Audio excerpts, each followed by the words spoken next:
A little story behind the Cosmopolitan. The original Cosmo was created during a cocktail competition for Absolute Citron, lemon vodka. And the winner of that competition was a woman in Florida who was both a bartender, but she also part-timed as an exotic dancer. And she made a cocktail called the Cosmopolitan, which she used ocean spray cranberry, Rose's lime cordial, triple sec, regular old triple sec, and then Absolute Citron vodka. That was the original Cosmopolitan. And one of the judges of that competition was Dale DeGroff.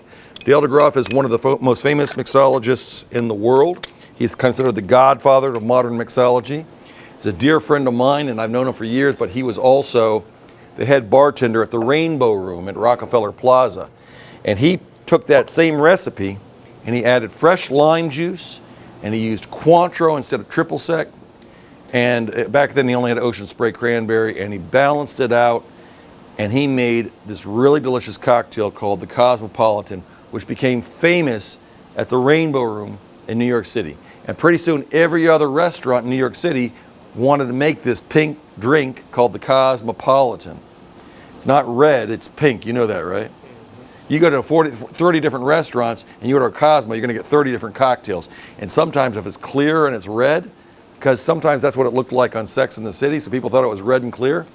That's not what it looks like. It should be a bubblegum pink.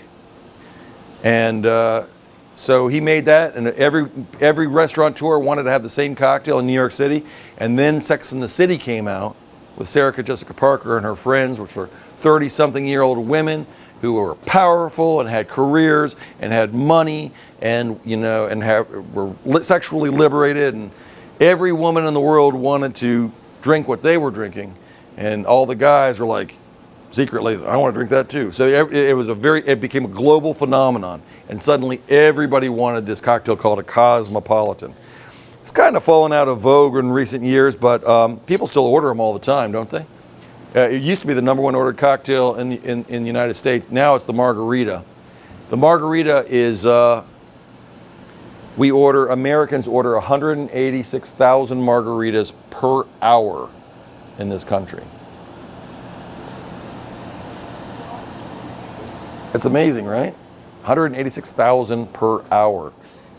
And I was saying the other day, if you consider that 10 of those hours, most people are sleeping, you got to double that number given the time frame. It's crazy. We like our tequila, even if we don't say it out loud.